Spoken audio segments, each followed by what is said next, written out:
ধুবুৰী এখন ঐতিহ্যমণ্ডিত আৰু পৌৰাণিক চহৰ। সমাগত লোকসভা নিৰ্বাচনৰ প্ৰাক মুহূৰ্তত আমাৰ লক্ষ্য আছিল ধুবুৰী।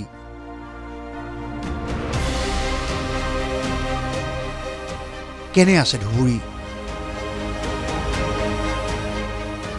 স্বাধীনতাৰ ৭৬ বছৰ পাছত ধুবুৰী লোকসভা সমষ্টিৰ অন্তৰ্গত বিধানসভা সমষ্টিসমূহৰ আৰ্থ-সামাজিক পৰিৱেশ, অৰ্থনীতি, সমাজ, উন্নয়ন আদি বহু প্ৰশ্নৰ উত্তৰ বিচাৰিয়েই আমি যাত্ৰা কৰিছিলোঁ ধুবুৰীলৈ।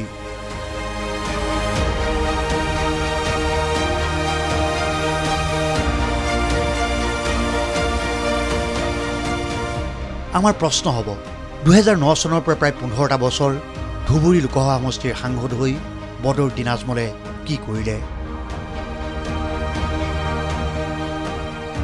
চাবলৈ গ'লে ধুবুৰীৰ ইতিহাসেই সলনি কৰি দিব পৰাৰ ক্ষমতা আছিল বদৰুদ্দিন আজমলৰ। অসমৰ ৰাজনীতিৰ এটা সদায় চৰ্চিত নামেই হ'ল বদৰুদ্দিন আজমল। আৰু এই বদৰুদ্দিন আজমলে ধুবুৰী লোকসভা সমষ্টিৰ বাবে কি কৰিব পাৰিলেহেঁতেন আৰু কি কৰিব নোৱাৰিলে?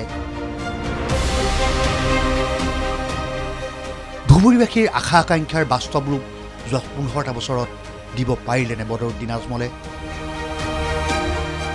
বদৰুদ্দিন আজমলৰ সফলতা বা বিফলতাৰ সকলো বিষয় সামৰি আমি সন্মুখলৈ লৈ আনিবলৈ চেষ্টা কৰিম।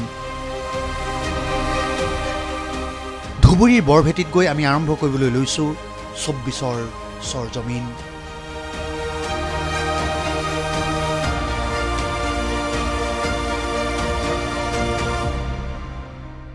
ধুবুৰীৰ ৰাইজে বিচাৰে কি? ধুবুৰীৰ সমস্যা কি? ধুবুৰী লোকসভা সমষ্টিৰ অন্তৰ্গত ১১টা বিধানসভা সমষ্টিত হৈছে কি? ইয়াৰ ৰাইজে বিচাৰে কি? ১৫টাকৈ বছৰ শাসনত থকা বদৰুদ্দিন আজমলৰ পতন হ'ব নেকি? এনে বহুবোৰ প্ৰশ্নৰ উত্তৰ বিচাৰি আমি উপস্থিত হৈছোঁহি ধুবুৰীত।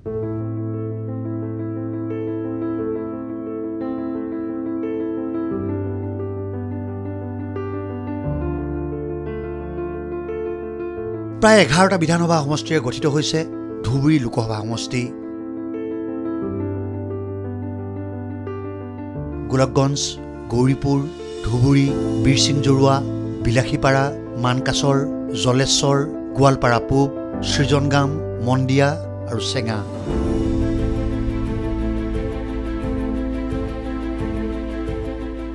লক্ষণীয় যে এইবাৰ ধুবুৰীত কেইবাটাও সমষ্টিৰ বিলুপ্তি ঘটোৱা হৈছে। নতুনকৈ জন্ম লাভ কৰিছে বীৰসিংজৰুৱা, সৃজনগাম, মন্দিয়া আৰু চেঙা নামৰ ৪টা বিধানসভা সমষ্টি। পূৰ্বৰ পূব আৰু পশ্চিম গোৱালপাৰাৰ 2টা সমষ্টিৰ বিলুপ্তি ঘটাই গোৱালপাৰা ইষ্ট নামেৰে নামাকৰণ কৰা হৈছে। পূব আৰু পশ্চিম বিলাসীপাৰাৰ 2টা সমষ্টিৰ বিলুপ্তি ঘটাই কেৱল বিলাসীপাৰা কৰা হৈছে। সেইদৰে বৰপেটাৰ কিছু অংশ কাটি আনি মন্দিয়া আৰু চেঙা হিচাপে নামাকৰণ কৰি ধুবুৰী লোকসভা সমষ্টিত অন্তৰ্ভুক্ত কৰা হৈছে।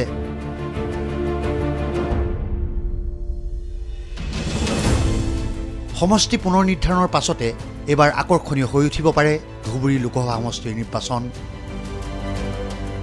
উল্লেখযোগ্য যে পূৰ্বতে ধুবুৰী লোকসভা সমষ্টিৰ ভোটাৰ আছিল ১,৫৫,১৬৬ জন। লোকসভা নিৰ্বাচনৰ প্ৰাক মুহূৰ্তত নিৰ্বাচন আয়োগে প্ৰকাশ কৰিব ধুবুৰী লোকসভা সমষ্টিৰ মুঠ ভোটাৰৰ সংখ্যা। কি হ'ব পাৰে ধুবুৰীত? ধুবুৰীৰ ৰাইজে বিচাৰে কি? পুৱা ব্ৰহ্মপুত্ৰ নদীৰ ঘাটৰ কাষৰ এখন হোটেলৰ পৰাই আৰম্ভ হৈছিল আমাৰ ২৪ৰ চৰজমিন।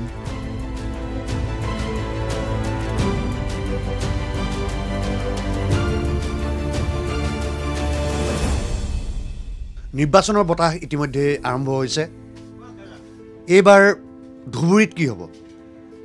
বদৰুদ্দিন আজমল তেওঁ সাংসদ হৈ থাকিবনে? যোৱা 3টা কাৰ্যকালত বদৰুদ্দিন আজমলে সাংসদ হিচাপে কি দিলে? মই এখন হোটেলত উপস্থিত আছোঁ। মোৰ কেইজনমান সচেতন নাগৰিক ইয়াৰ উপস্থিত আছে। মই তেওঁলোকৰ লগত কথা পাতিবলৈ চেষ্টা কৰিম। কি ভাবে দাদা? নিৰ্বাচন একদম পালেহি। পালে। কি ভাবে আপোনালোকে? বদৰুদ্দিন আজমল তেওঁ পুনৰ সাংসদ হ'বনে? বদৰুদ্দিন আজমল ডাঙৰীয়া আমাৰ যিটো সাংসদ আছিলে সেইটো মানে এটাকে এইটো মানে আকৌ আহিব মানুহ যেনেকৈ কৈ থাকি আকৌ আহিব, সেইটো মোৰ বিখ্যাত আহিব।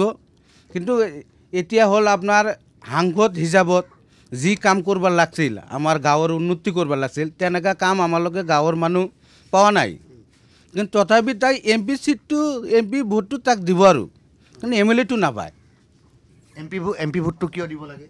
এইটো MP ভোটটো মানে আমাৰ ইয়াতে মাইনৰিটি মানুহ বেছি আছে, আমাৰ ইয়াতে মাইনৰিটি মানুহ বেছি আছে। এইকাৰণে মানে মাইনৰিটি মানুহ চাই যে মোৰ MPটো আমাৰ সাংসদ বদৰুদ্দিন আজমল থাকিলে ভাল, সেইকাৰণেই। মানে তেওঁলোকে আপোনালোকৰ সমস্যাবোৰ লৈ যাব। সংসদত আপুনি এইটো মানে কিবা আমাৰ কথাটো অলপ দাঙি চাঙি ধৰে, সেইকাৰণে মানুহৰ বিখ্যাত যে তাক দিলে আৰু মানে মোৰ সমস্যা আৰু সমাধান হ'ব বুলি। আপোনাৰ ঘৰ ক'ত? মোৰ ঘৰ শালমাৰা সমষ্টিত। শালমাৰাত কি পৰিৱৰ্তন হ'ল? একো হোৱা নাই পৰিৱৰ্তন। তথাপিতো আপোনালোকে বদৰুদ্দিনকে দিব? দিব মানে কি, মই নিদিলেতো নহ'ব না, এটা ভোটত নহ'ব না, ৰাইজে দিব আৰু। কংগ্ৰেছৰটো কেনেকুৱা অৱস্থা ইয়াত? কংগ্ৰেছৰটো ভাল, কিন্তু MPটো মনে হয় কংগ্ৰেছো মানে লিড ল'ব নোৱাৰে। আমালোকে ভাবোঁ যে আমাৰ কংগ্ৰেছ চৰকাৰ আহিলে ভাল। কিয় আমাৰ কংগ্ৰেছ চৰকাৰ থাকাত কিবা কিবি কাম হৈ থাকে, হা, কিন্তু আমাৰ MP যে আছে বদৰুদ্দিন ছাৰে জিৰ', একো কৰা নাই। আপুনি চাই লওক, ধুবুৰী শালমাৰা চাই লওক, চাই কিনি চাওক আপুনি কি ডেভেলপ কৰিছে, কোনো কৰা নাই। আমাৰ ধুবুৰীৰ ৰাস্তা ঘাট যিটো আছে, এইবিলাক কাম কোনো কৰা নাই, আমাৰ মিউনিচিপালিটিয়ে কৰিছে, মিউনিচিপালিটি বোৰ্ডে কৰিছে। কিন্তু Badruddin Ajmal equal to zero'. আমি আচলতে সেইটো কাৰণে আহিছোঁ, চাবলৈ আহিছোঁ যে বদৰুদ্দিন আজমলৰ 3টা কাৰ্যকাল তেওঁ সম্পূৰ্ণ কৰিলে। কি দিলে, কি নাই? একো দিয়া নাই, একো দিয়া নাই, একো দিয়া নাই, একবাৰে জিৰ'। বিজেপি AGP BJPটো ইয়াত মেটাৰে নাই। ধুবুৰীত আমাৰ AGP MLA নাই, AGPৰ MLA নাই, হা। এতিয়া আমাৰ ধুবুৰীত থাকে কংগ্ৰেছ আৰু UDF আহিছে নতুনকৈ, এইটোৱে। তাৰমানে এতিয়া আপোনালোকে ভাবিছে যে বদৰুদ্দিন আজমলে একো নকৰিলে আপুনি কংগ্ৰেছলৈ যাব? আমালোকে কংগ্ৰেছৰ মানুহ কংগ্ৰেছলৈ যাম, এটা কথা যিহেতু বিজেপিৰ মানুহ আছে, বিজেপিৰ লগত যাব। কংগ্ৰেছে আহিলে পৰিৱৰ্তন, ভাল পৰিৱৰ্তন হ'ব, ভাল পৰিৱৰ্তন হ'ব কংগ্ৰেছ আহিলে, এই ধুবুৰীৰ কাৰণে। আৰু বেলেগ ঠাইততো বেলেগ আছে, কিন্তু আমাৰ ধুবুৰীত কংগ্ৰেছ যিটো কৰিছে আজমলতকৈ ভাল কৰিছে। আগতে যিটো কৰিছে, 15 বছৰ দেখোন শাসনত নাই এতিয়ালৈ। নাই, এটা কাম কৰা নাই। আপুনি ওলাই দিয়কচোন, BJP এই কামটো কৰিছে, UDF এই কামটো কৰিছে। সিটো বিজনেছমেন, বিজনেছ কৰে, আহি গুচি যায়, আৰু কি, কোনো কাম নাই তাৰ। বদৰুদ্দিন আজমলক বিজনেছমেন বুলি কৈছে, খুব গুৰুত্বপূৰ্ণ কথা যে ধুবুৰীত এনেধৰণৰ সচেতন লোক আছে, সচেতন ভোটাৰ আছে, আৰু এইসকল ভোটাৰে অহা আগন্তুক যিটো লোকসভা নিৰ্বাচন হ'ব, সেয়া নিৰ্ণয় কৰিব কোন থাকিব ধুবুৰীত।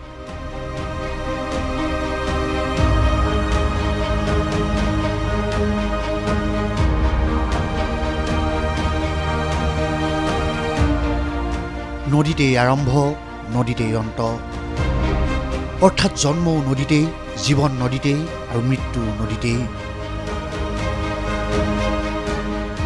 আমাৰ লক্ষ্য আছিল ফকীৰগঞ্জ, গৰাখহনীয়াই বিধ্বস্ত কৰা ফকীৰগঞ্জ।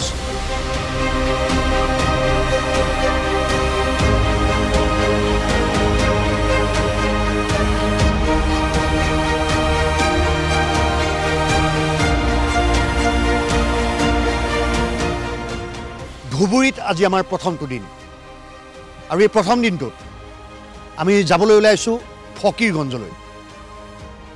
সাংসদ বদৰুদ্দিন আজমলৰ নেতৃত্বত ফকীৰগঞ্জবাসীৰ কিবা উন্নতি হ'লনে?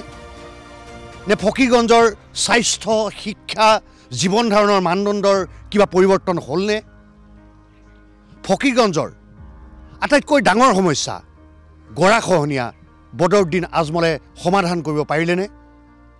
এই সকলোবোৰ প্ৰশ্নৰ উত্তৰ বিচাৰি আমি কিছু সময়ৰ পিছতে ফকীৰগঞ্জলৈ যাম, আৰু ইয়াৰ পৰা ফকীৰগঞ্জলৈ আমি এখন ফেৰীৰে যাত্ৰা কৰিব লাগিব, সময় প্ৰায় 2 ঘণ্টা।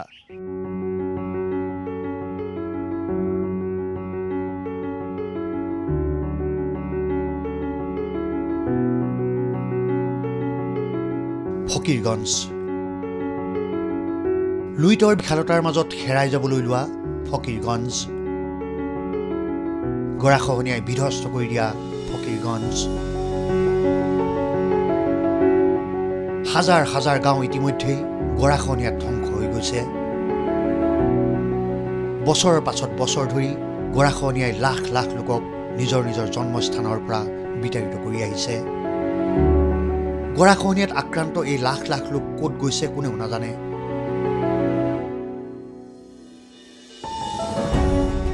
শুনি আচৰিত হ'ব, ৰজাঘৰীয়াই কাণসাৰ নিদিয়া ফকীৰগঞ্জ অঞ্চলত যোৱা 2টা বছৰত 45খনকৈ বিদ্যালয় গৰাখহনীয়াত ধ্বংস হৈ গৈছে। হাস্যকৰ কথা এইটোৱেই যে গৰাখহনীয়াত কিমান লোক আক্ৰান্ত হৈছে, কিমানখন বিদ্যালয় জাহ গৈছে, তাৰ কোনো উত্তৰ, কোনো চৰকাৰী নথি পত্ৰ নাই। এইখিনিতে উল্লেখ কৰিব লাগিব যে ফকীৰগঞ্জলৈ যাবলৈ ধুবুৰীৰ পৰা নাও অথবা ফেৰীৰ বাহিৰে গত্যন্তৰ নাই। দৈনিক হাজাৰ হাজাৰ লোক ধুবুৰীৰ পৰা ফকীৰগঞ্জলৈ, ফকীৰগঞ্জৰ পৰা ধুবুৰীলৈ এনেদৰেই অহা যোৱা কৰে।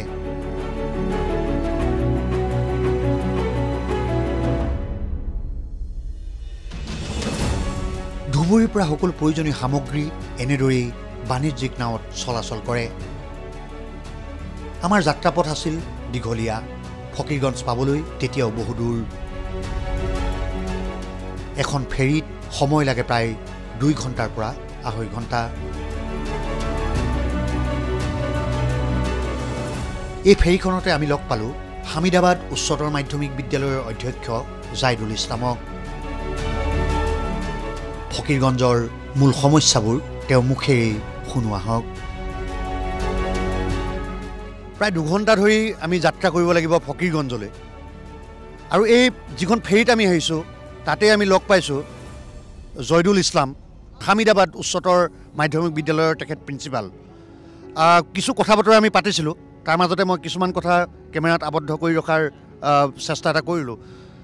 আপুনি কিছুমান কথা ক'ম বুলি কৈছিল, কোনবোৰ কথা আপুনি? কথা মানে এতিয়া মই শিক্ষা ক্ষেত্ৰত জড়িত আৰু এখন বিদ্যালয়ৰ অধ্যক্ষ সময়, সেইকাৰণে ভাবিছোঁ যে কিছুমান সমস্যা আছে আমাৰ। আপুনি যিহেতু সুধিছে সমস্যাখিনি ক'ব লাগিব। এনেই আমাৰ দক্ষিণ শৰ্মা সমষ্টি হয় হামিদাবাদ উচ্চতৰ মাধ্যমিক বিদ্যালয়খন। এতিয়া নতুনকৈতো বিচিং জৰুৱা হ'ল মানে এতিয়া কিমান দূৰ ইনেক্টেড হৈছে নাজানো দিয়ক। এনেই দক্ষিণ শৰ্মা সমষ্টিৰ গৰাখহনীয়াৰ কথা বহুত মানে ক'বলৈ আছে। মানে গৰাখহনীয়াত আমাৰ দক্ষিণ শৰ্মা সমষ্টি একেবাৰে সৰ্বশান্ত হৈ গ'ল, বহুত ভাঙিলে আৰু 3-4বাৰকৈ মানুহে ঘৰ টানিব লগা হ'ল, বেলেগ বেলেগ জেগালৈ গুচি গ'ল। এই মানুহখিনি এতিয়া একেবাৰে আপোনাৰ মেঘালয়ৰ সীমাৱৰ্তী অঞ্চললৈ, একেবাৰে সিফালে আপোনাৰ গোসাইডুবিলৈ, কিছুমানে ধুবুৰীলৈ গুচি গ'ল, কিছুমানে বিভিন্ন জেগালৈ গুচি গ'ল। গতিকে আপোনাৰ আৰ্থ সামাজিক অৱস্থাৰ কথাই কওক, ল'ৰা ছোৱালীৰ পঢ়া শুনাৰ কথা কওক, সকলো ফালে বিধ্বস্ত আৰু মানুহখিনি একেবাৰে অৱস্থা নাইকিয়া হৈ গৈছে। ইমান প্ৰতিকূল পৰিৱেশত ল'ৰা ছোৱালী লৈ টালি টোপলা লৈ বিভিন্ন জেগালৈ দৌৰিব লগা হৈছে। মূলতঃ গৰাখহনীয়া আটাইতকৈ ডাঙৰ। এটা কথা মই কওঁ, আপুনি শিক্ষা ক্ষেত্ৰখনত যোৱা 2টা বছৰত মই শিক্ষাৰ লগত জড়িত থকা হিচাপে এনে বিদ্যালয়খিনিৰ নাম মই কালেক্ট কৰিছোঁ। প্ৰায় 45 স্কুলছ ফকীৰগঞ্জত নহয়, 45 schools under South Salmara constituency already eroded, মানে ব্ৰহ্মপুত্ৰ নদী উঠাই লৈ গ'ল। 45 স্কুল উঠাই লৈ গ'ল গৰাখহনীয়াত। এই 45 স্কুল যে উঠুৱাই লৈ গ'ল, এই উঠুৱাই লৈ যোৱা বিদ্যালয়খিনি কৰবা নহয় কৰবাৰ চৰত, কৰবা নহয় কৰবাৰ চাপৰিত এতিয়া মানে ইহঁতে মানে ঘৰ বনাই আছে। আটাইতকৈ দুখ লগা কথা হৈছে ইয়াৰ কাৰণে মই নাজানো যে চৰকাৰৰ হাতত কোনো ধৰণৰ তথ্য পাতি আছে নাই, মই ক'ব নোৱাৰিম। বিদ্যালয়খিনিৰ অৱস্থা খুব বেয়া। ইনফ্ৰাষ্ট্ৰাকচাৰ যদি আন্তঃগাঁথনিৰ কথা কয়, আপুনি যাই আছে আমাৰ তাত, তাহলে আন্তঃগাঁথনি চাব একেবাৰে প'ৰ আন্তঃগাঁথনি। তাত শিক্ষা দীক্ষা কৰাৰ কাৰণে তেনেকুৱা উপযুক্ত আন্তঃগাঁথনি বিদ্যালয়সমূহত নাই। আৰু এটা ডাঙৰ কথা হ'ল যে আমাৰ নৈপৰীয়া অঞ্চল হোৱাৰ কাৰণে আৰু যাতায়াতৰ অৱস্থা বেয়া হোৱাৰ কাৰণে আমাৰ ইয়াত শিক্ষকবিলাকো নাথাকেগৈ। যিখিনি শিক্ষক এপইণ্টমেণ্ট কৰা হয় পিছে লাহে লাহে সিহঁতে গুচি যায়। আপুনি PTR যদি চায়, এটা ভাল কথা আপোনালৈ কওঁ, আপুনি উজনি অসমত যাব, PTR পুপিল টিচাৰ ৰেচিঅ' যদি চায়, আপুনি তাত পুপিল টিচাৰ ৰেচিঅ' তাত যিমানখিনি তাতকৈ 3 গুণ বেছি পাব, ষ্টুডেণ্ট 3 গুণ বেছি পাব শিক্ষক অনুপাতে। আৰু যদি আপাৰ অসমত যায় দেখা পাব উল্টাটো, তাত ছাত্ৰ অনুপাতে 3 গুণ শিক্ষক বেছি আছে, আমাৰ ইয়াত ছাত্ৰ অনুপাতে 3 গুণ শিক্ষক কম আছে। এনেকুৱা অৱস্থা এটা। মানে ল'ৰা ছোৱালীবিলাক আছে, আপোনালোকৰ ল'ৰা ছোৱালী আছে, আপুনি শিক্ষক বহুত কম, শিক্ষক কম, একেবাৰে কম মানে নাহিব নোখোজে। আৰু যদিও 2টা মানে এপইণ্টমেণ্ট কৰে, সেইখিনি পিছত কেনেবাকৈ কোনোবা ফাঁকে দি সিহঁতে ট্ৰান্সফাৰ লৈ গুচি যায় গতিকে শিক্ষা ক্ষেত্ৰখন ইমান তথৈবচ অৱস্থা আপুনি একেবাৰে ভয় লগা অৱস্থা মানে শিক্ষা ক্ষেত্ৰখনৰ আৰু ইয়াৰ পৰা আপুনি ৰিচোৰ্চ হিউমেন ৰিচোৰ্চ যিটো আমি মানে মানৱ সম্পদ গঢ়াৰ যিটো কাৰখানা আমাৰ বিদ্যালয় বুলি আমি ভাবোঁ যে মানৱ সম্পদ ঠিক তেনেকুৱাকৈ গঠন হৈ থকা নাই এনে কিছুমান মানুহ আছে এতিয়া ধৰকচোন নিম্ন মধ্যবিত্ত বা সৰু সুৰা চাকৰি বা সৰু সুৰা বিজনেছৰ লগত জড়িত যিখিনি আছে সেইখিনি মানুহৰ ল'ৰা ছোৱালী প্ৰাইভেটত বা কিবাকৈ মানে কোনোবা ভাল বিদ্যালয়খিনিত ল'ৰা ছোৱালী আগুৱাই লৈ গৈ আছে বাকী আপুনি যিখিনি মানুহ মানে BPL লেভেলৰ ইতিমধ্যে গৰাখহনীয়া যিখিনি মানুহ একেবাৰে সৰ্বশান্ত হ'ল সিহঁতৰ ল'ৰা ছোৱালী পঢ়া শুনা বুলি ক'বলৈ গ'লে আপুনি তেনেকুৱা পৰিৱেশ নাপাবগৈ আৰু খুব কম সংখ্যক দিয়কচোন তথাপি তাৰ মাজত কিছুমান পটেঞ্চিয়েলিটি থকা প্ৰতিভা থকা ল'ৰা ছোৱালী উজলি উঠি আছে বাকী উজলি উঠা নাই they are going to become the burden of this society সিহঁতে ছ'চাইটিৰ সমাজৰ বোজা হৈ আছে আৰু এই সমাজৰ বোজাটো আঁতৰাবলৈ কোনো বেলেগ ৰাস্তা নাই আমি শিক্ষা ক্ষেত্ৰখনো খুব গুৰুত্ব দিব লাগিব আৰু এটা কথা আপোনালোকক কওঁ যে অসমখন যদি আগুৱাই যাব বিচাৰে তেনেহ'লে আপুনি এটা অঞ্চল এটা চৰ চাপৰি এৰি পেলাই বা এটা অঞ্চল এৰি পেলাই সেই মানুহখিনিক এৰি পেলাই বাকী অসমখন কেনেকুৱাকৈ ডেভেলপ হ'ব শিক্ষা ক্ষেত্ৰত কেনেকুৱাকৈ ডেভেলপ হ'ব অৰ্থনৈতিক ক্ষেত্ৰত কেনেকুৱাকৈ ডেভেলপ হ'ব এইটো আমি কল্পনা কৰিব নোৱাৰি আমি সকলোক লৈ আগুৱাই লৈ যাব লাগিব আপোনাৰ যিখিনি ছাত্ৰ ছাত্ৰী আছে তেওঁলোকে কিমান ক্লাছলৈকে পঢ়িব বিচাৰে আমাৰ ছাত্ৰ ছাত্ৰী শুনক আন এটা কথা আপুনি ভাল এটা প্ৰশ্ন ওলাইছে আপুনি খুব আচৰিত হ'ব যে আমাৰ একেবাৰে ফকীৰগঞ্জ ZPC বুলি কয় যে আপুনি প্ৰায় 1.5 লাখমান মানুহ আছে তাত 1.5 লাখ মানুহৰ আৰু যাতায়াতৰ অৱস্থাটো খুবেই বেয়া আপুনি এটা 4-হুইলাৰ লৈ আহিব নোৱাৰে আপুনি গুৱাহাটীৰ পৰা লক্ষীপুৰলৈ আপুনি প্ৰায় 150 কিলোমিটাৰ যিমান সময় লাগিব আপুনি লক্ষীপুৰৰ পৰা ফকীৰগঞ্জলৈ আহোঁতে তাতকৈ ডাবল সময় লাগিব ইমান ৰাস্তা ঘাট বেয়া ইয়াত এতিয়া মন্ত্ৰী MLA MPৰ কথা মই ক'বলৈ নাযাওঁ তেখেতসকলৰ কথা আপোনালোকে বেলেগভাৱে আলোচনা কৰিব কিন্তু আপুনি গ্ৰাউণ্ডটো চাওক যে গ্ৰাউণ্ডটো কি হৈ আছে গ্ৰাউণ্ডটো খুব বেয়া হৈ আছে মই যিটো কথা ক'বলৈ বিচাৰিছিলোঁ যে আমাৰ ল'ৰা ছোৱালীসকলে হায়াৰ ছেকেণ্ডেৰী পাছ কৰাৰ পিছত এতিয়া উচ্চ শিক্ষাৰ কাৰণে এটা কলেজ লাগে there is no' college in the locality of Fakirganj area কোনো কলেজ নাই all the students after passing their HS final examination they become the laborer they remain in the society গতিকে সিহঁতে আৰু পঢ়া শুনা কৰিবলৈ জাগা নাই মই এটা সমীক্ষা আপোনালোকক দিওঁ যোৱা বছৰ 175 ষ্টুডেণ্টছ মোৰ বিদ্যালয়ৰ পৰা পৰীক্ষা দিছিলে 161 পাছ আউট কৰিলে out of 161 90 students are the girls students মই পাছ কৰাৰ পিছত মই সমীক্ষা কৰি চালোঁ only 25 girls student continue their study they are reading in higher ছেকেণ্ডেৰীৰ পিছত they are reading in graduate level but out of 25 girls students continuing their study in colleges their parental income is somewhat high so they are able to study in college level in abroad that is in remote area but amar area tor college nai godike baki apuni 90 pora 25 badile pray je 60 man students je ase girls student hikinar pora নহল hiyotor pora hepa asil নহল বিদ্যালয় নাই ও মহাবিদ্যালয় নাই godike pora নহল aru মাক দেউতাকখিনি ইমানে মানে দুৰ্বল হৈ আছে সিহঁতো পঢ়াৰ আৰ্থিক সিহঁতো পঢ়াৰ কোনো ক্ষমতা নাই গতিকে সিহঁতে বিয়া দিয়াৰ বাহিৰে গত্যন্তৰ নাই এই মানুহখিনি এই পঢ়া শুনা তেওঁলোকে আধাতে সমাপ্ত কৰিব লাগে আধাতে সমাপ্ত যদিও ইচ্ছা থাকে সমাপ্ত কৰিবলৈ হ'ল গতিকে ইয়াৰ পৰা আকৌ কি প্ৰডাক্ট পাব এতিয়া এজনী মানে ডিগ্ৰী কৰিব নোৱাৰিলে বিয়া বহি গ'ল সি আৰু কি প্ৰডাক্ট দিব কওকচোন তেওঁৰ ল'ৰা ছোৱালী আৰু কিমান মানে ভাল চিন্তা কৰিব তেওঁৱে ভাল চিন্তা কৰিব পৰাই নহ'ল তেওঁৰ পঢ়া শুনাই কৰা নহ'ল বৰ কষ্টৰে পাৰ হয় জীৱন স্বাধীনতাৰ ৭৬ বছৰৰ পাছতো জীৱন ধাৰণৰ বিশেষ পৰিৱৰ্তন হোৱা নাই ফকীৰগঞ্জত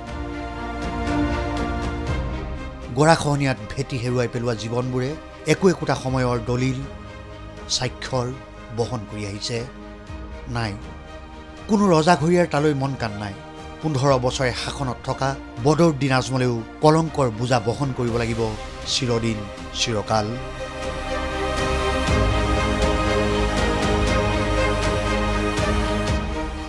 মই যিখিনি দেখিছোঁ মূলতঃ ল'ৰা ছোৱালী মানে জনসংখ্যা অলপ বেছি সিহঁতৰ পৰিয়াল পৰিকল্পনাটো কম আছে আৰু মানুহখিনি বেছিখিনি অশিক্ষিত আৰু খুব দুখীয়া হয় আৰু গৰাখহনীয়াত ভাঙি সিহঁতৰ অৱস্থা নাই আপুনি ফকীৰগঞ্জ এৰিয়াত যদি এতিয়া যায় আপুনি চাব বহুত ফেমিলি আছে যে সিহঁতে মাটিত ভাড়া লৈছে ঘৰ ভাড়া লোৱা নাই মাটিটোৱে ভাড়া লৈছে মাটি ভাড়া লৈ সিহঁতৰ ভাঙি যোৱা ঘৰখিনি তাত উঠাইছে এতিয়া মাটি ভাড়াটো কি কৰোঁ? মোৰ স্কুলত এটা ষ্টুডেণ্ট আছে, আশিকুদ্দিন ভূঞা বুলি এটা ষ্টুডেণ্ট আছে। তেওঁ পঢ়ে মোৰ বিদ্যালয়ত, আকৌ অটো চলায়। অটোৰ চলোৱা যিখিনি পইচা হয় সেই পইচাৰে তেওঁ মাটিৰ ভাড়াটো দিয়ে। মাটি ভাড়াটো দিয়াৰ কাৰণে দেউতাক আকৌ তেওঁকে দি থৈছে যে তুমি মাটি ভাড়াটো তুমি দিবা, পঢ়া শুনা তাৰ পিছত কৰিবা। গতিকে তেওঁ পুৱাই আবেলি অটো চলাব, আকৌ মোৰ বিদ্যালয়ত পঢ়িব, মাটি ভাড়াটো দিব। এনেকুৱা ষ্টুডেণ্ট মোৰ বিদ্যালয়ত আছে। মই এনেতো কৈছোঁ, বাকী বহুত মানে ফেমিলিত এনেকুৱা আছে মাটি ভাড়া লৈ আছে। আৰু ইহঁতক দেখিবলৈ নহয়, আচলতে কি এইটো অভিশাপে হ'ল নেকি আমাৰ মানুহখিনিৰ ওপৰত, মই গম নাপাওঁ। ইহঁতক চাবলৈ, এই মানুহখিনিক চাবলৈ বা উত্তৰণ কৰিবলৈ তেনেকুৱা কোনো ষ্টেপ মই দেখা নাই। চৰকাৰৰ ফালৰ পৰা হয়, বিধায়ক হওক, MP ফালৰ পৰা যে লোৱা, আচলতে সঁচা কথা ক'বলৈ মই দেখা নাই যে এই মানুহখিনিক এতিয়া MP MLA নোৱাৰে, চৰকাৰ নকৰিলে নোৱাৰে দিয়কচোন।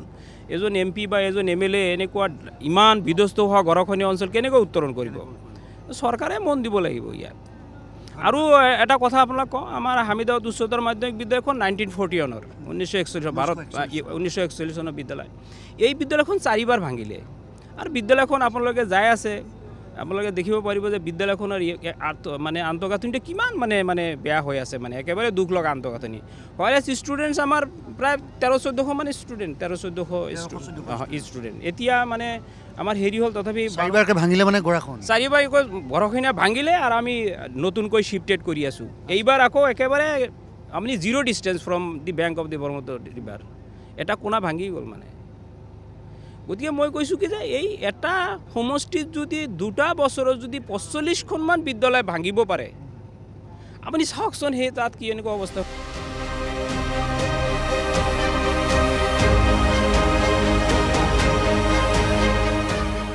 অৱশেষত 2 ঘণ্টা ফেৰীৰে যাত্ৰা কৰাৰ অন্তত আমি ফকীৰগঞ্জত ভৰি দিলোঁ।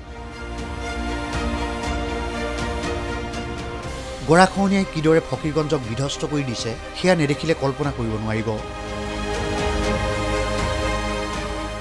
এইখন হামিদাবাদ উচ্চতৰ মাধ্যমিক বিদ্যালয়।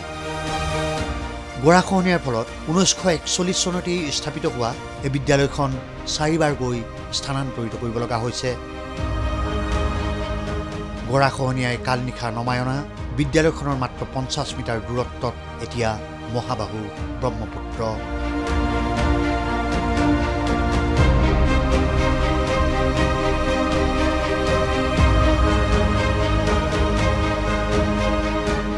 প্ৰায় 2 ঘণ্টা ফেৰী যাত্ৰাৰ পিছত আমি উপস্থিত হৈছোঁহি ফকীৰগঞ্জত।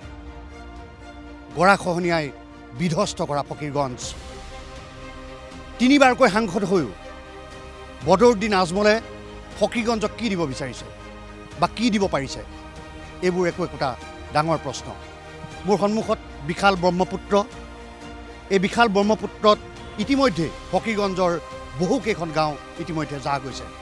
মোৰ সন্মুখত আপোনালোকে এখন বিদ্যালয় দেখিছে। ব্ৰিটিছ শাসনকালত অৰ্থাৎ 1941 চনতে ফকীৰগঞ্জত এই বিদ্যালয়খন প্ৰতিষ্ঠা কৰা হৈছিল। ইয়াৰ যিসকল লোক, তেওঁলোকৰ জীৱন সংগ্ৰামৰ কাহিনীও ইয়াত আছে, সেইখিনিও আমি আপোনালোকক দেখুৱাম। কিন্তু এই যে বিদ্যালয়খন দেখিছে, এইখন এসময়ত ব্ৰহ্মপুত্ৰৰ মাজত আছিল। গৰাখহনীয়াই পিছত এই বিদ্যালয়খন বৰ্তমান আহি এই স্থানত উপস্থিত হৈছে। ইয়াত কেইজনমান লোকে ইতিমধ্যে মোক কৈছে যে প্ৰায় 2 কিলোমিটাৰ পিছতে মেঘালয়। যদি গৰাখহনীয়াই এই অঞ্চলটোও সহায় নিয়ে, তেনেহ'লে তেওঁলোকৰ কি অৱস্থা হ'ব। মই ইয়াত কেইজনমান সচেতন ব্যক্তি আছে, মই তেওঁলোকৰ ওচৰত কথা পাতিবলৈ চেষ্টা কৰিম। মই আপোনাৰ ওচৰলৈ আহিছোঁ। আপুনি ইয়াৰ বাসিন্দা, দীৰ্ঘ সময় ধৰি আপুনি ইয়াতেই জন্ম লৈছে, ইয়াতেই আছে। এই স্কুলখন আগতে ক'ত আছিল? এই স্কুলখন মানে যেতিয়া আৰম্ভণি হৈছিল, ইয়াৰ পৰা কমেও 10 কিলোমিটাৰ ভিতৰত আছিল। প্ৰতি বছৰ হাজাৰ হাজাৰ বিঘা মাটি, এই অঞ্চলৰ খেতি মাটি, ঘৰ বাৰী, স্কুল প্ৰতিষ্ঠান, বজাৰ এইবিলাক খহনীয়া হৈ হৈ হৈ হৈ আজি বৰ্তমান এই অৱস্থাত ইয়াতে আহি উপস্থিত হৈছে। তাৰমানে ইয়াত বহুত গাঁও আছিল। ইয়াতে কমেও 2000 গাঁও আছিল এই অঞ্চলত। এই অঞ্চলসমূহ 2000 গাঁও আছিল কমপক্ষে, আৰু হয়তো আৰু অলপ বেছি।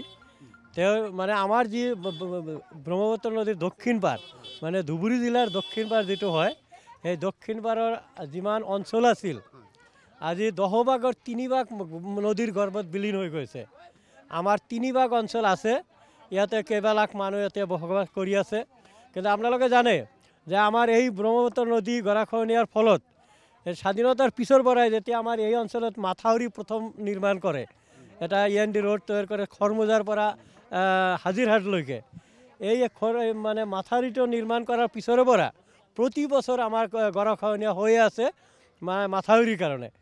কাৰণ গৰাখহনীয়াৰ যে স্থায়ী প্ৰতিৰোধৰ চৰকাৰৰ ওচৰত বিভিন্ন সময়ত আমি দাবী জনাই আহিছোঁ।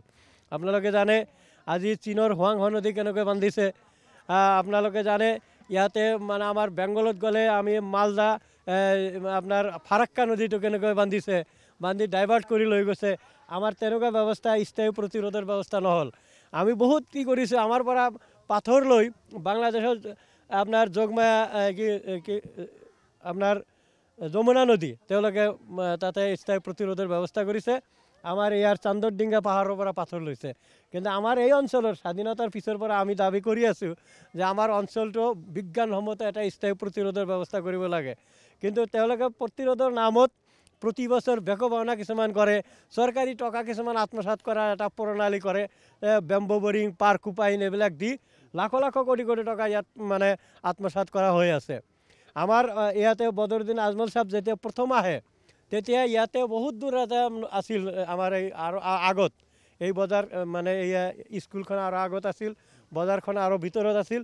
সেই তাৰে নদীৰ পাৰত আহি কৈছিল তেখেতে, এইটো কিতাৰে বা এতিয়া খাল ৰে বা, এই খাল মই বান্ধি দিম, চৰকাৰে যদি 1 টকা দিয়ে মই মোৰ পকেটৰ পইচা দিয়ে আমি হ'লে এই নদীটো বান্ধি দিম। বদৰুদ্দিন আজমলে প্ৰতিশ্ৰুতি দিছিল।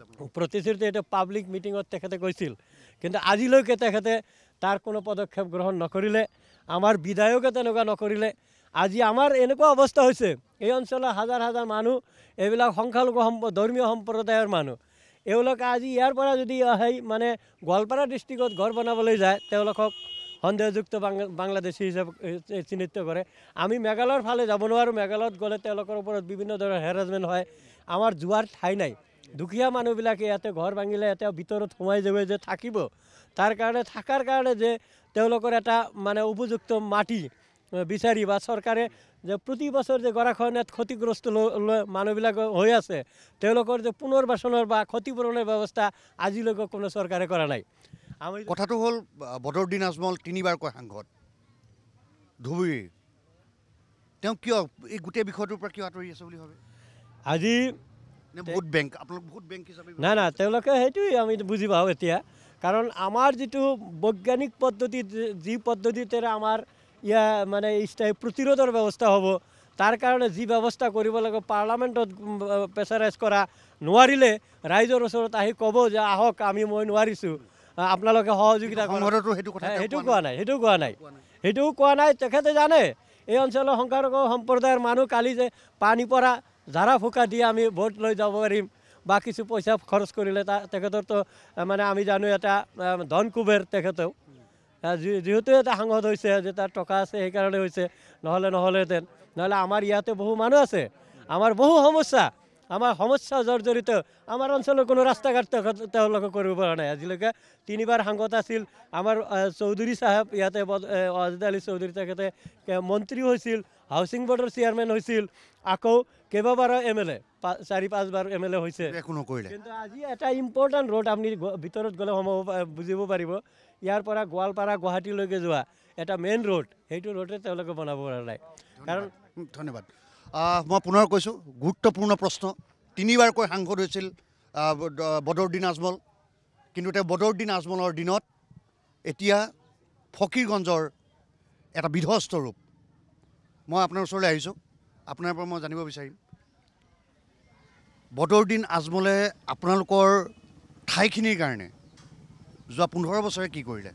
আপোনালোক সন্তুষ্টনে? এতিয়া যদি আমাৰ সমষ্টিৰ কথা কওঁ, এতিয়া আপোনালোকে ধুবুৰী লোকসভা ক্ষেত্ৰত কিবা কৰিছে এইটো মই নকওঁ, কিন্তু আমাৰ চাউথ চালমাৰাৰ কাৰণে মই ভাবোঁ একো কৰা নাই। কাৰণ আমাৰ মূল সমস্যা হৈছে ব্ৰহ্মপুত্ৰ গৰাখহনীয়া। আজি ইয়াৰ পৰা আমি প্ৰায় আনুমানিক 7-8 কিলোমিটাৰ আমাৰ আগত ঘৰ আছিল, স্কুলখন চাই আছে তাতে আছিল, ইয়াত নতুনকৈ শ্বিফ্ট কৰা হৈছে।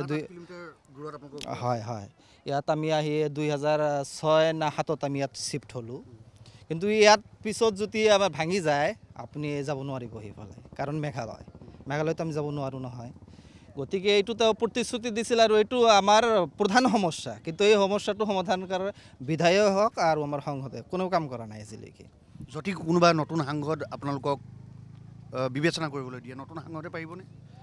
এতিয়া এইটো পিছৰ কথা, এতিয়া মানুহজন কেনে হ'ব এইটো। বদৰুদ্দিন আজমলৰ বাহিৰে আপোনালোকে কাৰোবাক বিচাৰেনে? এতিয়া নতুন মানুহ হ'লে ভাল হয়। কি কাৰণে ভাল হ'ব বুলি? আমাৰ যদি আমাৰ এই সমস্যাবিলাক সমাধান কৰিব পাৰে, তেনেকুৱা মানুহ যদি মেণ্টেলিটি ভাল থাকে।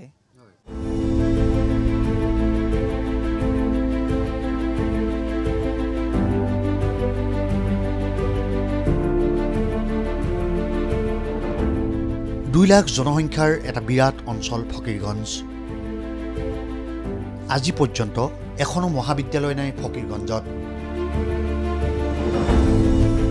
অৰ্থাৎ হাইস্কুল শিক্ষান্ত পৰীক্ষা অৰ্থাৎ মেট্ৰিক পৰীক্ষা দিয়াৰ পাছতেই ছাত্ৰ ছাত্ৰীসকলৰ শিক্ষা জীৱনৰ অন্ত পৰে।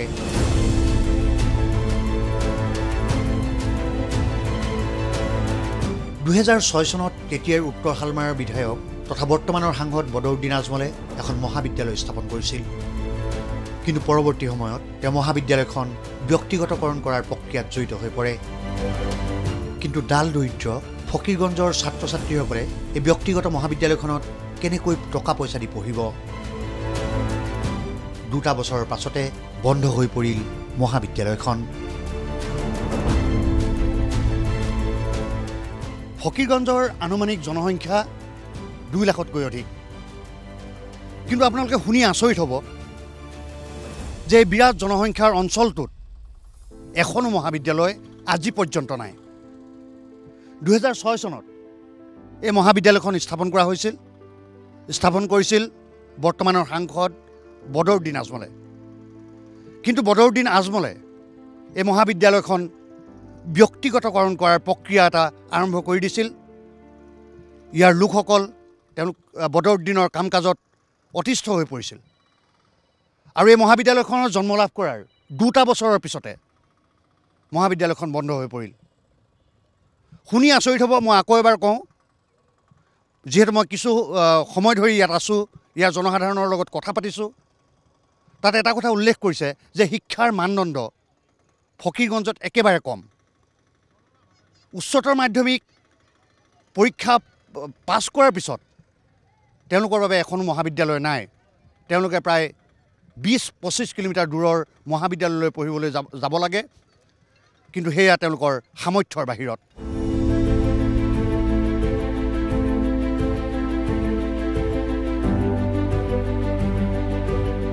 দুই লাখ জনসংখ্যাৰ ফকীৰগঞ্জত এখনেই চিকিৎসালয়। সততেই এক অবৰ্ণনীয় পৰিস্থিতিৰ সন্মুখীন হয় স্থানীয় বাসিন্দাসকল। চিকিৎসক এজন, 4 গৰাকী নাৰ্ছ। আটাইকেইগৰাকী নাৰ্ছেই আছে বৰ্তমান মেটাৰনিটি লিভত। এয়াই ফকীৰগঞ্জৰ বৰ্তমান। হয়, পোনপ্ৰথমে আমাৰ ND24ক মই অভিনন্দন জ্ঞাপন কৰিছোঁ, কাৰণ আমাৰ ইমান এটা ভিতৰুৱা গাঁও, মানে ফাৰ্ষ্ট টাইম আমাৰ ইমান ডাঙৰ এটা চেনেল আমাৰ ইয়াৰ মাজতে উপস্থিত হৈছে। ইয়াৰ বাবে মই বহুত ধন্যবাদ জ্ঞাপন কৰিছোঁ। এই আপোনালোক দেখা পাইছে ইমান ডাঙৰ এটা হস্পিটেল, মানে ইয়াত বহুত গাঁও আছে, বহুত মানুহ ইয়াত আহে, কিন্তু দুখৰ বিষয় কি মানুহ মানে ইয়াত আহে ঠিক, কিন্তু ভালকৈ ট্ৰিটমেণ্টটো নাপায় আৰু কি। তাত অকলে এজন ষ্টাফ আছে ডক্টৰ আৰু 2জন এটাচমেণ্ট দিছে, মানে 24 আৱাৰ্ছে ক'ব লাগে যে মানে ছাৰ্ভিচ দিয়ে আৰু কি, মানে ভাল ছাৰ্ভিচ দিয়ে। ইয়াৰে লোকেলে হয়, কিন্তু ভাল গুড মানে ভাল এটা ছাৰ্ভিচ দিয়ে। ৰাতি 1টা বাজিলেও 2টা বাজিলেও এজনে ডক্টৰ আৰু 2জন এটাচমেণ্ট দিয়া আছে ইয়াত। আৰু নাৰ্ছো মানে আছে, নাৰ্ছ 2টা আছে আৰু বাকী 2টা এটাচমেণ্ট লোৱা হৈছিল আৰু কি। কিন্তু বিষয়টো হ'ল আমাৰ ইয়াত যিটো মানে এৰিয়াটো ইমান ডাঙৰ এটা এৰিয়া, মানে ইয়াত মানে মেডিকেলত মানে ইয়াৰ পৰা যাবলৈ গোৱালপাৰা আপুনি দেখিব পাব। ইয়াৰ পৰা গোৱালপাৰা যাওঁতে 3 ঘণ্টা লাগি যায়, ইয়াৰ পৰা নদী পাৰ হ'ব লাগে 3 ঘণ্টা লাগে বৰ্তমান। সেই কিবা এটা ঘটনা হৈ গ'ল, এক্সিডেণ্ট, সেই পেচেণ্টটো মানে বহুত এটা অসুবিধা মানে হ'ব পাৰে আৰু কি। তো আমাৰ ইয়াত ঠিক ষ্টাফ নাই, কিন্তু বস্তু বহুত আছে, কিন্তু ডক্টৰ মানে হস্পিটেল মতো হৈ আছে, কিন্তু ষ্টাফটো একবাৰে নাই হৈছে, টেকনিচিয়ান নাই। আৰু মেইন কথা কি আপোনাৰ মেইন সমস্যাটো ডেলিভাৰীটো। ৰাস্তা যেনেকৈ কমিউনিকেশ্যনটো বেয়া, কিবা এটা ইমাৰ্জেঞ্চি এটা মেডিকেল মানে আপোনাৰ ডেলিভাৰী কেছ আহিলে এইটো মানে বহুত এটা অসুবিধা হৈ যায়।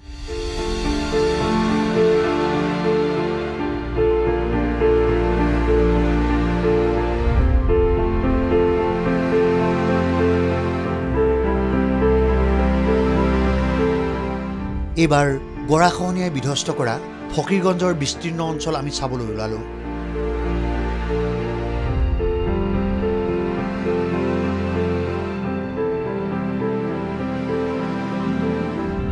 শতবাক হোৱাৰ পাল।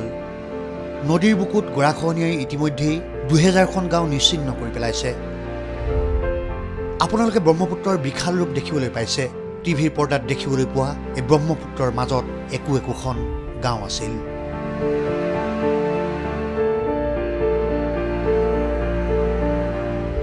যোৱা এটা বছৰ পূৰ্বে ইয়াতো ফলে ফুলে জাতিষ্কাৰ একোখন গাঁও আছিল। আৰু এতিয়া সকলোবোৰ ব্ৰহ্মপুত্ৰৰ বুকুত।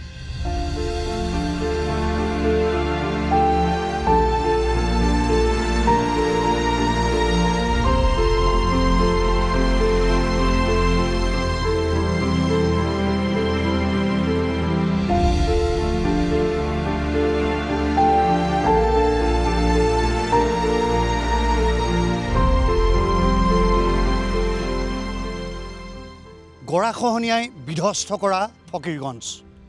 মোৰ সন্মুখত আপোনালোকে ব্ৰহ্মপুত্ৰৰ বিশাল ৰূপ আপোনালোকে নিশ্চয়কৈ দেখিছে, কিন্তু এই বিশাল ৰূপ এদিনতে হোৱা নহয়। ইয়াত কেইখনমান গাঁও আছিল।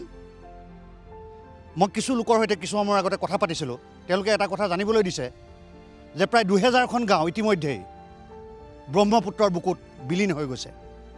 মোৰ সন্মুখতো কেইখনমান গাঁও আছিল এটা বছৰ পূৰ্বে, কিন্তু গৰাখহনীয়াই ইতিমধ্যেই বিধ্বস্ত কৰি গৈছে। আপোনালোকে নিশ্চয়কৈ দেখিবলৈ পাইছে। মোৰ ভিডিঅ' জাৰ্নেলিষ্ট অমিত আছে। মই এজন স্থানীয় লোকৰ ওচৰলৈ আহিছোঁ। মই তেওঁৰ পৰা কিছু কথা জানিবলৈ বিচাৰিম। কিমান দিনৰ আগতে ইয়াত গাঁও আছিল? এইটো 6 মাহ হোৱা নাই। 6 মাহৰ আগত মানে বৈশাল এৰিয়া এটা গাঁও আছিল। মোটামুটি ধৰক 2000-2500 মান আপোনাৰ হেৰি আছিল। এইটো চব মানে এইটো বছৰত মানে ভাঙি চাঙি লৈ গৈছে।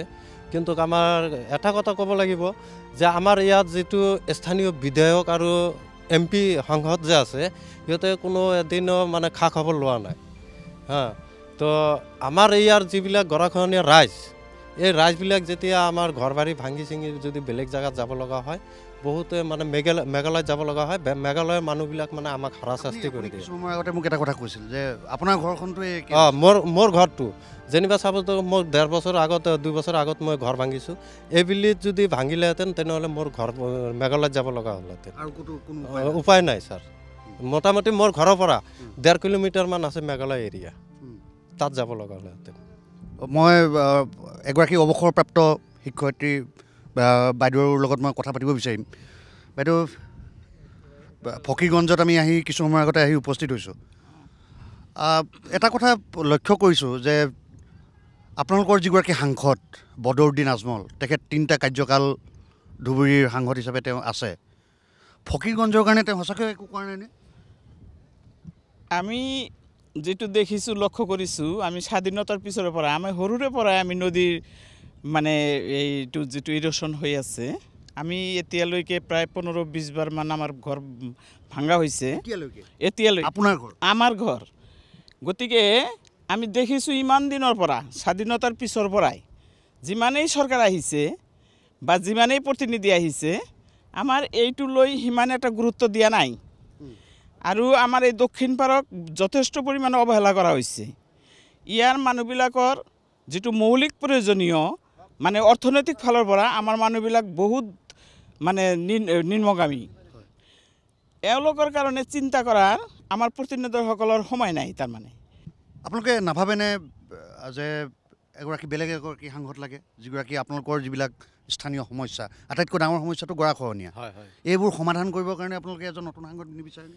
এইটোতো 100% বিচাৰোঁ। কাৰণ চাওক, এটা সমষ্টিৰ আভ্যন্তৰীণ মেটাৰটো কোনে চাব? এইটো লোকেল MLA চাব।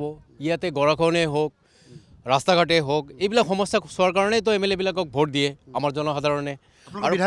আৰু প্ৰত্যেকবাৰ অজেদ আলী চৌধুৰীক ভোট দি বনাই আছে ইয়াৰ ৰাইজে, তথাপিতো ই কাম কৰা দেখা নাযায়।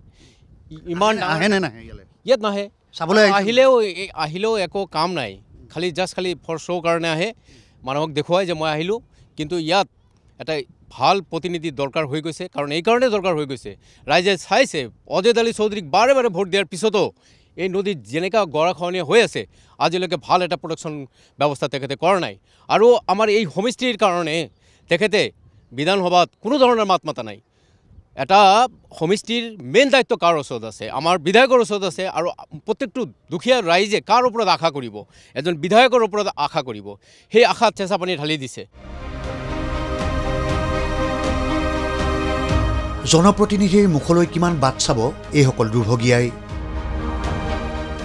স্থানীয় বিধায়ক স্থানীয় সাংসদ বদৰুদ্দিন আজমলৰো কাণসাৰ নাই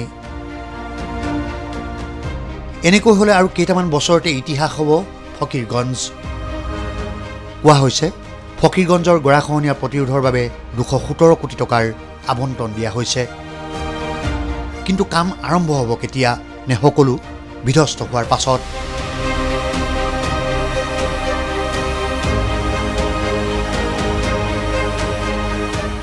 আমি কেইবাবাৰো আমাৰ স্থানীয় বিধায়কগৰাকীক স্থানীয় সাংসদগৰাকীক অসম চৰকাৰক জনাই আহিছিলোঁ যে আমাক একো নালাগে আপোনালোকৰ খেতা কম্বল আঁঠুৱা একো নালাগে আমাক জাষ্ট দক্ষিণ আলমাৰা সমষ্টিৰ ব্ৰহ্মপুত্ৰ গৰাখহনীয়াই স্থায়ী প্ৰতিৰোধ লাগে আমাক এইটোৱে কাম কৰক কিন্তু বিগত দেখিছোঁ যে বিগত দিনৰ তৰুণ গগৈ নেতৃত্বাধীন কংগ্ৰেছ চৰকাৰ আৰু বৰ্তমান বিজেপি নেতৃত্বাধীন হিমন্ত বিশ্ব শৰ্মা চৰকাৰে কেৱল আমাৰ দক্ষিণ আলমাৰা সমষ্টিৰ ৰাইজক মাহিয়াৰ চকুৰে দেখিছে তেওঁলোকে কমৰ আমাৰ পাৰ্মানেণ্ট প্ৰটেকশ্যনৰ কাৰণে তেখেতসকলে কোনো ভূমিকা গ্ৰহণ কৰা নাই কেতিয়াবা কংগ্ৰেছৰ দিনতো বিগত কংগ্ৰেছৰ দিনতো কেতিয়াবা কিছু কাম কৰিছিল আজি বিজেপি চৰকাৰৰ দিনত কিছু কাম কৰিছে কিন্তু প্ৰত্যেকটো কামত আমি অবাধ দুৰ্নীতি দেখিবলৈ পাইছোঁ আমি সচককৈ দেখুৱাই দিছোঁ যে এই কামবোৰত দুৰ্নীতি হৈছে কিন্তু তেওঁলোকে কেৱল চকু মুদা কুলিৰ ভাও ধৰি আজি তেওঁলোকে এনেকৈ আজি ব্ৰহ্মপুত্ৰ গৰাখহনীয়া শেষ কৰি আজি আমাৰ দক্ষিণ আলমাৰা সমষ্টি অসমৰ মানচিত্ৰৰ পৰা নাইকিয়া হ'ব ধৰিছে গতিকে আমি বাৰংবাৰ দাবী জনাই আহিছিলোঁ যে আমাক দক্ষিণ আলমাৰা সমষ্টি বাকী ৰাইজক ফকীৰগঞ্জ অঞ্চল বাকী ৰাইজক আৰু বিকল্প একো নালাগে আপোনালোকে জাজ MLA হওক MP হওক চৰকাৰে হওক আমাক পাৰ্মানেণ্ট প্ৰটেকশ্যন কৰি আমাৰ যিখিনি অঞ্চল আছে সেইখিনি অঞ্চল ৰক্ষা কৰক অন্যথা আমাৰ অঞ্চলৰ মানুহ গৈ মেঘালয়ত যাব লাগিব বা বিভিন্ন ৰাজ্যত যাব লাগিব তাৰপিছত আমাৰ এই অঞ্চলৰ মানুহ এই অঞ্চলৰ খাটি খোৱা জনসাধাৰণ যেতিয়া বিভিন্ন ঠাইলৈ যাব তেওঁলোকক আমি দেখিছোঁ বিভিন্ন সময়ত সন্দেহৰ চকুৰে চায় বাংলাদেশী কয় বা আন তেখেতসকলৰ ভাষাৰে লাঞ্ছিত বঞ্চিত কৰে গতিকে আমি কৈছোঁ যে আমি তেনেকুৱা লাঞ্ছিত বঞ্চিত আমি সহ্য নকৰোঁ আমি ইয়াতে জন্মিছোঁ ইয়াতেই মৰিম কিন্তু আমাৰ এইখিনি ঠাইত থাকিব লাগিব কিন্তু দেখিছোঁ বিগত দিনৰ চৰকাৰ আৰু আজিৰ দিনৰ চৰকাৰ বা আমাৰ স্থানীয় বিধায়ক ৱাজেদ আলী চৌধুৰী বা স্থানীয় সাংসদ বদৰুদ্দিন আজমলে এই ক্ষেত্ৰত তেখেতসকলে কোনো ভূমিকা গ্ৰহণ কৰা নাই আপোনালোকে চাওক যোৱাকালি ৱাটাৰ ৰিচোৰ্চ ডিপাৰ্টমেণ্টৰ দিছপুৰৰ পৰা আমাৰ চিফ এক্সিকিউটিভ ইঞ্জিনিয়াৰ আহিছিল তেখেতক আমি ক'লোঁ যে পাৰ্মানেণ্ট প্ৰটেকশ্যনৰ কাৰণে আপোনালোকে ইমিডিয়েট কিবা কৰিব নেকি বা আমি শুনিছোঁ 270 কোটি টকাৰ ইয়াত এটা কাম হ'ব ৱাটাৰ ৰিচোৰ্চ ডিপাৰ্টমেণ্টৰ তৰফৰ পৰা ADS ফাইনেন্স কৰাৰ কথা কিন্তু তেখেতে কৈছে যে কাম হ'ব কিন্তু কেতিয়া হ'ব তাৰ কোনো নিশ্চয়তা নাই তেতিয়া আমি গম পাইছোঁ যে কাম হ'ব কেতিয়া হ'ব তাৰ মানে আকৌ ফকীৰগঞ্জ বজাৰটো আপোনালোকে দেখি আহিলে ফকীৰগঞ্জ বজাৰ তাত ব্লক আছে পোষ্ট অফিচ আছে হামিদাবাদ উচ্চতৰ মাধ্যমিক বিদ্যালয় আছে ফকীৰগঞ্জ মডেল হস্পিটেল আছে আন মছজিদ আছে মন্দিৰ আছে মাদ্ৰাছা আছে এই সকলো অনুষ্ঠান প্ৰতিষ্ঠানবোৰ সম্পূৰ্ণ যেতিয়া বিধ্বস্ত হ'ব তেতিয়াহে আমাৰ এই নেতাবিলাকৰ চকুত তেখেতসকলে কাণত পানী যাব যে হয় এতিয়াহে তেওঁলোকে শান্তি পাব এনেকুৱা আমাৰ নেতাসকল হয়তো তেনেকুৱাই ভাবি আছে যাৰ কাৰণে তেখেতসকলে কোনো উন্নয়নমূলক কাম কৰা নাই গতিকে আমি বিচাৰিছোঁ কেৱল MP MLA নহয় আমাৰ যদি তেনেকুৱা কাম পাৰ্মানেণ্ট প্ৰটেকশ্যন নকৰে চৰকাৰৰ পৰিৱৰ্তন হ'ব লাগিব MLA পৰিৱৰ্তন হ'ব লাগিব MP পৰিৱৰ্তন হ'ব লাগিব যিজন বিধায়ক যিজন সাংসদ যিখন চৰকাৰে আমাৰ গৰাখহনীয়া স্থায়ী প্ৰতিৰোধ কৰিব পাৰিব সেইজন যোগ্য ব্যক্তিকেই আমাৰ চৰকাৰ বনাম বা সেইজন ব্যক্তিকে আমি MLA MP বনাম যিজনে আমাৰ কাম কৰিব পাৰিব কেৱল কাঠৰ পুতলা হৈ কোনো তেওঁলোকে বেনিফিট আজি MLAৰ কথা কওক MLA ক'ব আমি বিৰোধী দল আমি কি কাম কৰিম MP ক'ব আমি বিৰোধী দল আমি কি কাম কৰিম আপোনালোকে যদি কাম কৰিবও নোৱাৰে তেনেহ'লে আপোনাৰ হাত দাঙি দিয়ক MLA ডাঙৰী আপুনি হাত দাঙি দিয়ক MP ডাঙৰী আপুনি হাত দাঙি দিয়ক আপোনালোকে যদি কাম কৰিব নোৱাৰে আমি বিচাৰিছোঁ আমি কাম ইমান দিনে কংগ্ৰেছ চৰকাৰ আছিল কংগ্ৰেছৰ MPয়ে কাম কৰিব বিচৰা নাছিল বা বিগত দিনত এই দক্ষিণ আলমাৰা সমষ্টিত MLA কংগ্ৰেছৰ আছিল কাম এছ'চিয়েট আছিল বা UDF আছিল কাম কৰিব পৰা নাছিল যাৰ কাৰণে পৰিৱৰ্তন অনা হৈছে গতিকে বৰ্তমানৰ MLA বৰ্তমানৰ MP বা বৰ্তমানৰ চৰকাৰে যদি নোৱাৰে তেওঁলোকে সমূহীয়াভাৱে আমাৰ হাত দাঙি ৰাইজৰ ওচৰত ক্ষমা প্ৰাৰ্থনা কৰিব লাগে আমি নোৱাৰিলোঁ আপোনালোকে বিকল্প চিন্তা কৰক গতিকে আমি এতিয়া ৰাইজক সজাগ কৰি আছোঁ ৰাইজক সচেতন কৰি আছোঁ ৰাইজ আপোনালোকে ওলাই আহক ৰাইজৰ হাতত সৰ্বশক্তি ক্ষমতা আছে ৰাইজে চৰকাৰ বনাব পাৰে ৰাইজে MLA বনাব পাৰে ৰাইজে MP বনাব পাৰে ৰাইজে আকৌ ভাঙি তছনছ কৰি দিব পাৰে সেই ক্ষমতা ৰাইজৰ আছে গতিকে আমি আপোনালোকৰ থ্ৰুদি আমি আমাৰ স্থানীয় বিধায়ক স্থানীয় সংগঠন আৰু দিছপুৰক আমি জনাইছোঁ কেন্দ্ৰীয় আমি নৰেন্দ্ৰ মোদী ডাঙৰীয়াক আমি জনাইছোঁ আপোনালোকে আমাৰ এই দক্ষিণ আলমা সমষ্টি ৰাইজৰ প্ৰতি আপোনালোকে মাহিয়াৰ চকুৰে নেদেখিব আমিও ৰাইজ আমিও মানুহ আমিও জীয়াই থাকিব বিচাৰোঁ আমি এই অসমৰ এজন নাগৰিক ধুবুৰী লোকসভা সমষ্টিৰ অন্তৰ্গত ফকীৰগঞ্জৰ পাছত আমাৰ গন্তব্যস্থল আছিল বীৰসিং জৰুৱা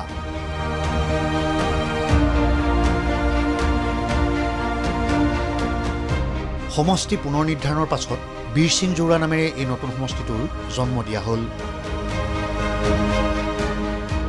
দক্ষিণ হালমাৰা সমষ্টিৰ বিলুপ্তি ঘটাই এতিয়া বীৰসিং জৰুৱা ধুবুৰী লোকসভা সমষ্টিৰ অন্তৰ্গত এটা নতুন সমষ্টি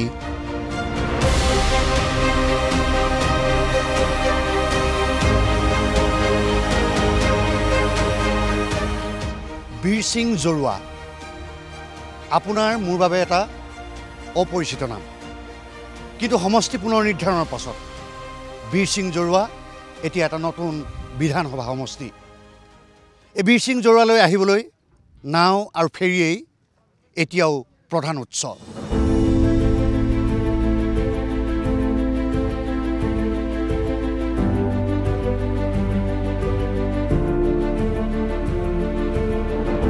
বীৰসিং জৰুৱা আপোনাৰ মোৰ বাবে এটা অচিনাকি নাম এই বীৰসিং জৰুৱালৈ যোৱাৰ বাবেও এটাই পথ অৰ্থাৎ নাও অথবা ফেৰী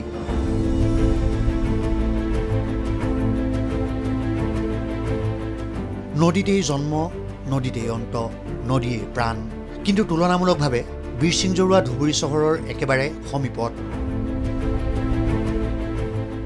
নাও অথবা ফেৰীত আধা ঘণ্টাৰ সময় লাগে সূৰ্য উদয় হোৱাৰ পিছৰ পৰা আৰম্ভ হয় জীৱন দিনটোত কতবাৰ যে নদী পাৰ হ'ব লগা হয় সেয়া তেওঁলোকৰ বাহিৰে আৰু কোনেও নুবুজিব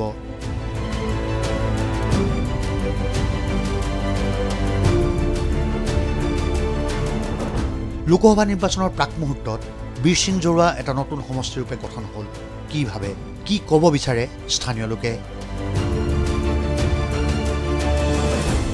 পূৰ্বৰ দক্ষিণ হালমাৰা সমষ্টিক বিলুপ্তি ঘটাই এটা নতুন নামাকৰণ কৰা হ'ল সেয়া হৈছে বীৰসিং জৰুৱা মই বৰ্তমান উপস্থিত আছোঁ বীৰসিঙৰ পুৰণা বজাৰত মই ইয়াৰ কিছুমান মানুহৰ সৈতে কথা পাতিবলৈ চেষ্টা কৰিম এই নতুন সমষ্টি জন্ম হোৱাৰ পাছত তেওঁলোকৰ মনৰ অনুভৱ কেনেকুৱা এটা নতুন সমষ্টি জন্ম হৈছে কেনেকুৱা লাগিছে ভাল লাগিছে মানে কি হ'ব এতিয়া আপোনালোকে আগতে দক্ষিণ হালমাৰা আছিল এতিয়া বীৰসিং জৰুৱা হ'ল নতুন বিধায়ক হ'ব এতিয়া নতুন হ'ব আৰু তেনেকুৱা সমস্যা ইয়াতে চবতকৈ ডাঙৰ হ'ল বিদ্যুৎ আৰু মানে পুলিচ প্ৰশাসন বিদ্যুতৰ কি সমস্যা কওকচোন বিদ্যুৎ মানে কাৰেণ্টটো আমাৰ ইয়াত নাই মানে আহিছে নাই নাই আহাই নাই কাৰেণ্ট অহাই নাই এতিয়া আহাই নাই এইটো আহিলে এইটোৱে আমাক বেছি দৰকাৰ কাৰেণ্টে আটাইতকৈ বেছি দৰকাৰ হ'ব এতিয়া আপোনালোকৰ প্ৰয়োজনীয় কাম কাজবিলাক কেনেকৈ কৰে কাৰেণ্ট নাথাকিলে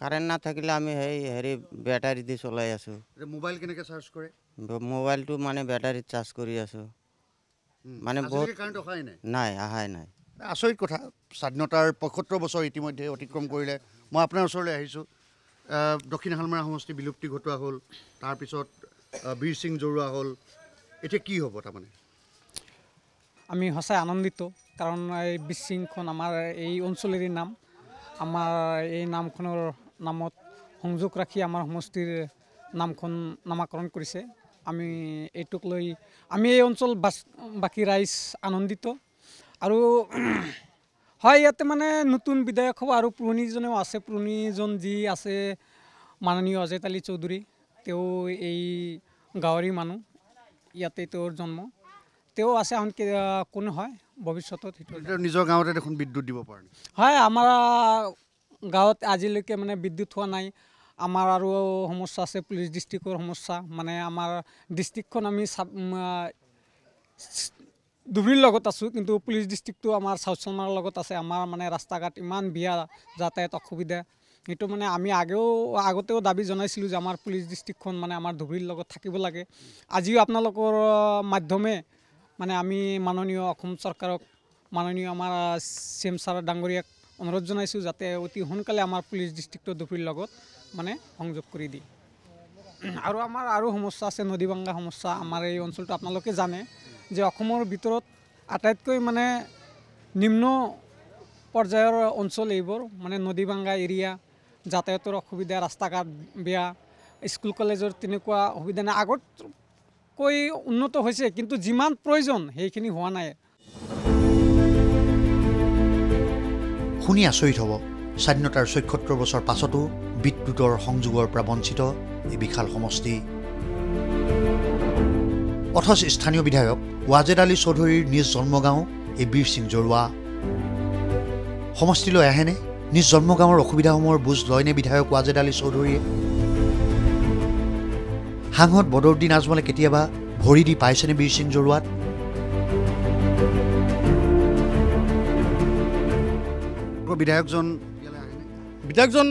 বিধায়কজন আহে যেতিয়া মানে বিধায়কজন কেতিয়া আহে, নিৰ্বাচন আগমুহূৰ্তত বেছি আহে। এনেকুৱা মাজে মাজে আহে যেতিয়া হয়তো ৰাস্তাৰ কাম অপেনিং কৰিব লাগে, কিবা কাম অপেনিং কৰিব তেতিয়া আহে, বা কোনোবা ইনভাইট কৰে তেতিয়া আহে। কাৰেণ্টৰ কথাটো আপোনালোকে কোৱা নাই নেকি? কৈছোঁ, বাৰ আমি উত্থাপন কৰিছোঁ এইটো যে আমাৰ চাওক, আপুনি যে আহে ধুবুৰীৰ পৰা, আপুনি যেতিয়া আহে ৰাস্তা ঘাট কিমান বেয়া। আৰু আমি ধুবুৰীত যাওঁতে নিজে জানে এইখন বীৰ সিং গাঁও পঞ্চায়ততে বিধায়ক ৱাজেদ আলী চৌধুৰীৰ জন্ম। তাৰপিছত এনেকুৱা আৰু যিজন সাংসদ আছে, সাংসদজনতো মানুহে নিৰ্বাচনৰ আগমুহূৰ্তত দেখা পায়, নিৰ্বাচনৰ পিছততো নাই, খবৰ নাই। এতিয়া নিৰ্বাচন আহিছে, এতিয়া প্ৰতিটো অঞ্চলত ঘূৰি আছে সাংসদগৰাকীয়ে। আপুনি যোৱাকালি হয়তো চাগে দক্ষিণ পাৰত গৈছিলে, ফৰিঞ্জত গৈছিলে, তেনেকুৱা চাইছে কিমান যোনটো কমিউনিকেশ্যন কেনেকুৱা। তাতো PHC আছে, তাতো এম্বুলেঞ্চৰ ব্যৱস্থা কৰা নাই, নামত কৰিছে, কামত নাই। আৰু সাংসদজনেও একো নকৰিলে নাই, সাংসদৰ কোনো আমাৰ অঞ্চলত সাংসদৰ কোনো অৱদানে নায়েই। তেওঁলোকে অকল হেছটেগ লগাই পুৰা যে মই এইটো কৰিলোঁ নামত, কিন্তু কামত কিন্তু আমি কোনো দেখা পোৱা নাই। মই কি ক'ম, মানে ইজনতো এজন মানে এনেকুৱা ব্যক্তি, খালি নামতহে মানুহে কয় যে আজমল ছেট বুলি কয়, কিন্তু মইতো ইয়াতে ছেট দেখা নাই। কাৰণ ইয়াতে আমাৰ যে 15 বছৰ ধৰি যে সিহঁতে MP হৈ আছে, আমাৰ ইয়াতে একো ডেভেলপমেণ্টৰ কাম হোৱা নাই। মই এতিয়া এটাও সিহঁতে বা কোনো এটা কাম কৰি যে এটা ডাঙৰ এটা কাম কৰিছে বুলি মই এতিয়া ইয়াতে এটা বিচিঙত মই দেখা নাই।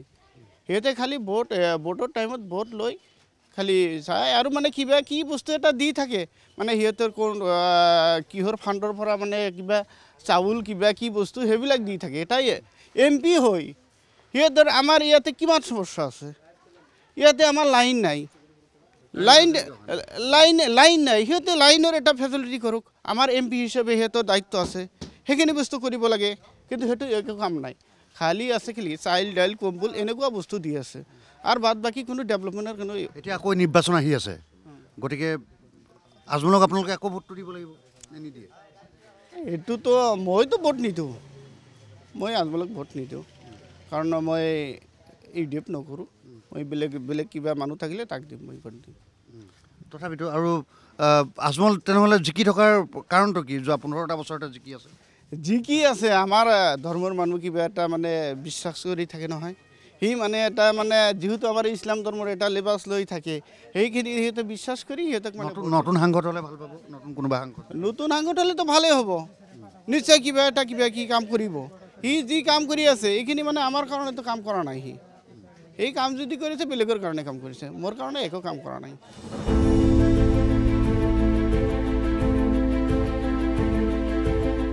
এখনেই চিকিৎসালয়,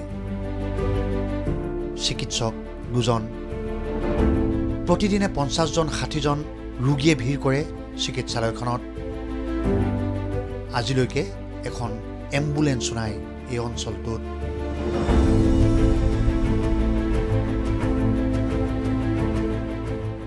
আমাৰ ইয়াত মোৰ 2জন ডক্টৰ আছে, এজন আয়ুৰ্বেদিক ডক্টৰ হয় আৰু এজন 1 ইয়াৰ কম্পালচৰি ৰুৰেল পোষ্টিং ডক্টৰ হয়। আৰু ধৰি লওক আপোনালোকৰ ইয়াত কিমান মানুহ দৈনিক আপোনালোকৰ মেডিকেল? ইয়াতে ডেইলি 30, 40, 50জন মানুহ আহি যায় OPD-ৰ। কেনেকুৱা ধৰণৰ অসুখ হয় ইয়াতে? মেইনলি জ্বৰ, কাহ, স্কিনৰ বেমাৰ। ডেলিভাৰীবিলাক আহে, ডেলিভাৰীবিলাক আহি আছে। নৰ্মেল ডেলিভাৰীবিলাক আমাৰ ইয়াতে কৰা হয়। বাকীবোৰ যিবিলাক মানে অলপ মানে কমপ্লেক্স থাকে সেইবিলাক আমাৰ ৰেফাৰ কৰা হয় ধুবুৰী মেডিকেল কলেজলৈকে।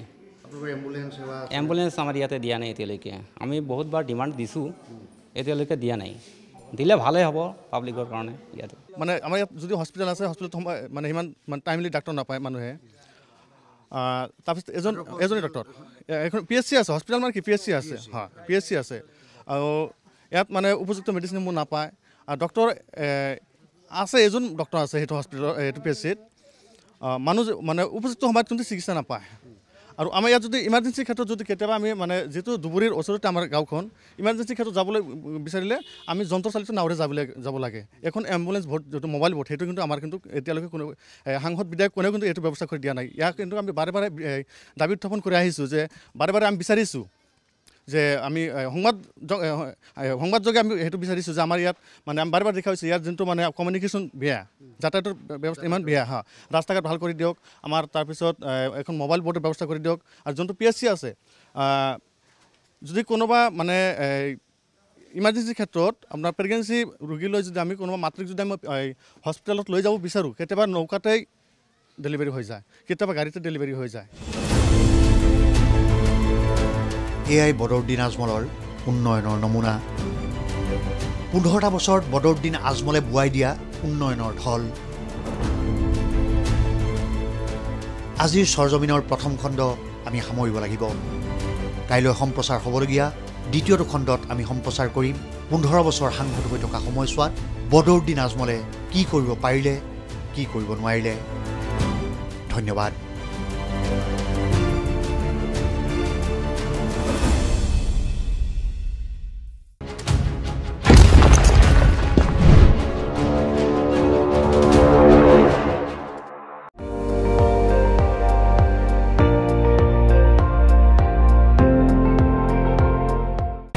আপুনি চাই আছে ND24, সৰ্বশ্ৰেষ্ঠ নহয় সৰ্বোত্তমৰ দৌৰত।